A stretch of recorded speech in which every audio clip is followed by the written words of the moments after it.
Hello YouTube, my name's Dominic Tringali, and I love movies more than fat kids love candy. So I'm going to continue on my IMDB countdown of the 250 greatest films of all time. And this week I'm on number 7 according to IMDB. And I'm reviewing Steven Spielberg's 1994 black and white epic, Schindler's List. The first R-rated film he ever made, and subsequently the first film that ever gave him his Oscar nomination nod for Best Director. So, what can I say about this film? Well, it is the story of Oscar Schindler, played by Liam Neeson, who you might remember from his role as the short-sighted Jedi Qui-Gon Jinn in the Episode 1 Star Wars film. So, this was before that, and when his celebrity was kind of just taking off. And Liam Neeson plays Oscar Schindler, like I said, who is this historic figure, this real person who started off as a Hungarian war profiteer during the Second World War, who just wanted to just exploit the Nazi party and make as much money during the conflict as he could. But by the end of the war, he has this transformation of character, and he ends up giving up everything all the money he made, he gives up every asset he has in order to save as many Jews from the Holocaust as possible. And his direct competition through this entire process is a German officer by the name of Amon Goeth, who is played by Ralph Fiennes, who you might remember as the snake-faced wizard who we dare not speak his name from the 8 Harry Potter films. And then the story is kind of encapsulated by a third actor, or a third character by the name of Isaac Stern, played by Sir Ben Kingsley, who you might remember as the alcoholic, drug-induced villain from the Iron Man 3 film, The Mandarin. And he plays like this Jewish councilman, secretary, accountant for Oscar Schindler, and he really acts as this, Jiminy Cricket, conscience kind of voice for Oscar Schindler. He really makes the character, kind of reflect on his own selfishness and his own hubris, and he develops over time as the savior or the co-writer of the list, which the list means life. And just some spoilers out there, every name on the list is a name of a person who was saved from the Holocaust and was put into labor in a factory that kept them from being subsequently executed in the most brutal manner possible. So, this film is amazing to me, and the first thing that amazes me is how many Academy Awards it won. It won 7 out of 9 of its nominations, okay? And the awards it won were Best Film, Best Director, Best Screenplay, Best Cinematography, Best Art Direction, and Best Editing and Best Music, okay? And it won numerous other awards at other less prestigious film award ceremonies. But, 7 Academy Awards in 1994. It pretty much cleaned house in every category that mattered. And now, I don't always consider a film a success based on how many Academy Awards it wins. But this film I consider very important because it was not a popcorn movie. It was not a film made to just make a lot of money, to entertain people. And actually the studio never wanted to make it because they thought the subject matter was incredibly depressing, and they actually made a negotiation with Steven Spielberg that he had to finish Jurassic Park before they would greenlight Schindler's List. So once Jurassic Park's principal photography was finished, it went into editing, and Steven Spielberg flew to Poland and immediately started filming Schindler's List. And he was supposedly working on both films at the same time, and it was very disjointed for the director to be working on this popcorn film and this heavy-handed historic piece of cinema. But it's very interesting to me that, again, like, this film was almost never made because the studio never wanted to make it, and all the money that Steven Spielberg was owed, he donated to charity. He accepted no money for this film because he considered to profit off of the Holocaust would be the worst thing imaginable. He considered all the money would be blood money, and so he refused to take a penny. He donated everything to charity to help Holocaust survivors and families of Holocaust victims. So there's a couple interesting casting decisions for this film that a lot of people don't know about. So the first one is that Steven Spielberg had an idea of who he wanted to direct and star in his film, and he got refused by the director, his first choices on both accounts. He wanted Roman Polanski to direct this film originally. And Roman Polanski, if you don't know, actually lived in Auschwitz as a child and witnessed his own mother's murder at the hands of the Nazis. So he refused to do this film because he considered it like too close to home, and it was too hard for him to tackle the subject material. And so he politely apologized and refused.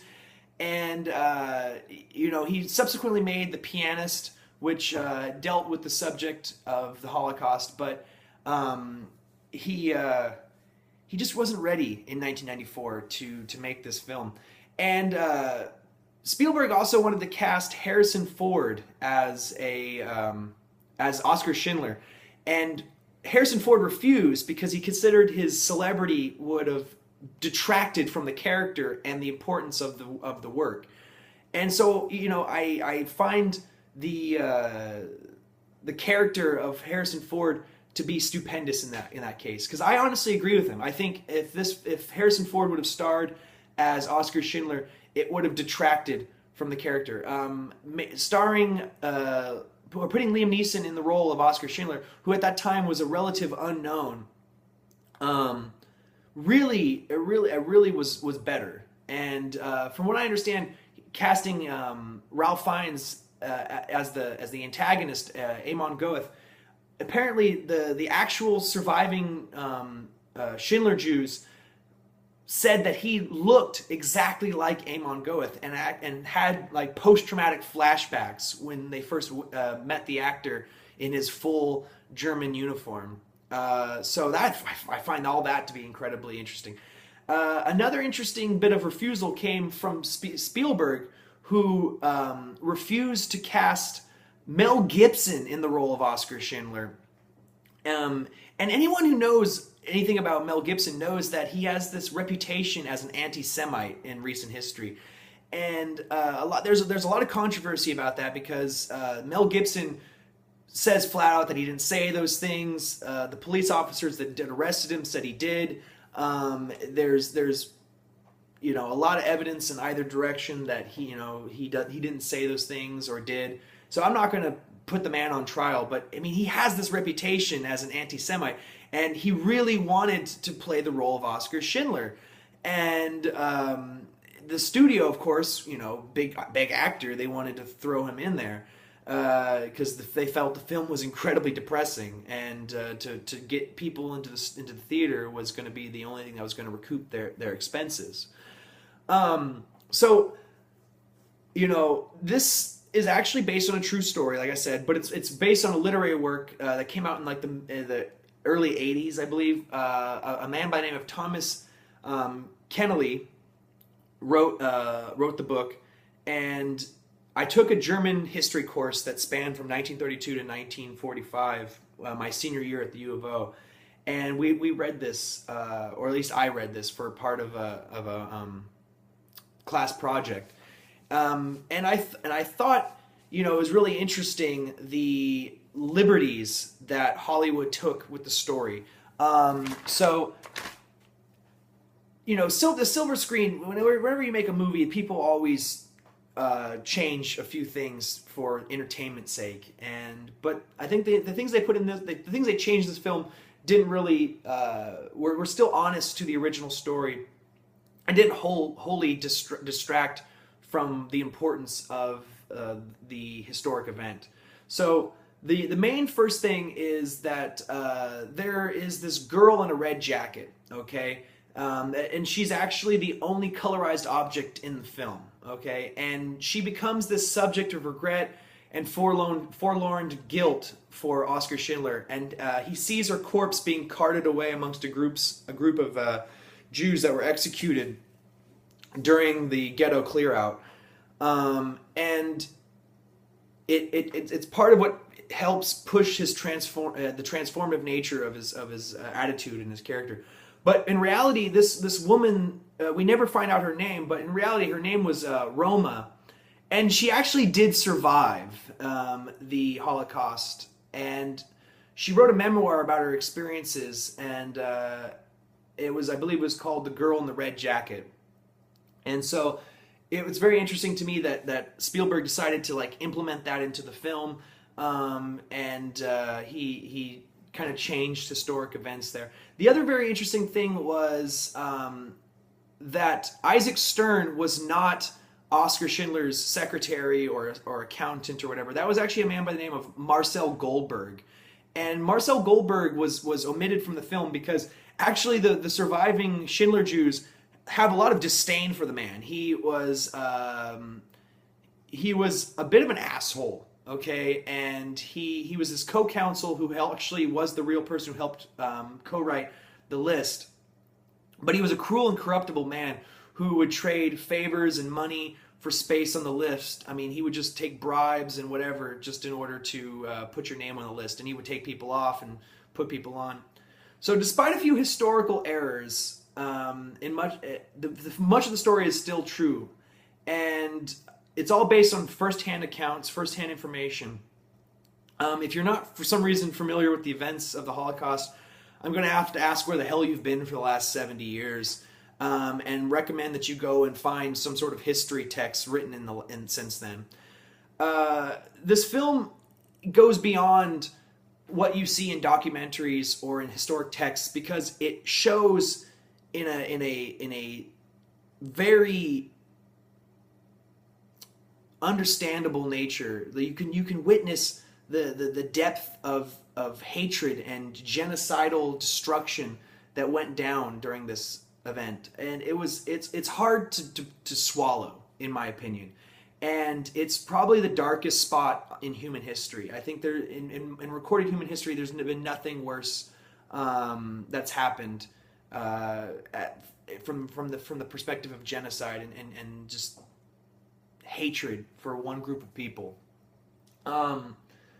The inhuman treatment of these people, it gets portrayed perfectly in this film, and it's really honest. It's hard to watch at times, and I recommend that this is not a date movie. This is something you watch because you want to watch it, not because you want to get entertained. It is a long film. It's 195 minutes, but it's well worth the time that you invest into it. So I really hope that you watch this film, and I really hope that if you like my insights, that you go ahead and push the subscribe button down below, clickety-clack that like button, leave me a comment about your thoughts and feelings on the film, or anything you have to say about the historic events of the last 300 years, and tell me if I'm wrong. So, like always, my name's Dominic Tringali, and this is the IMDB Countdown.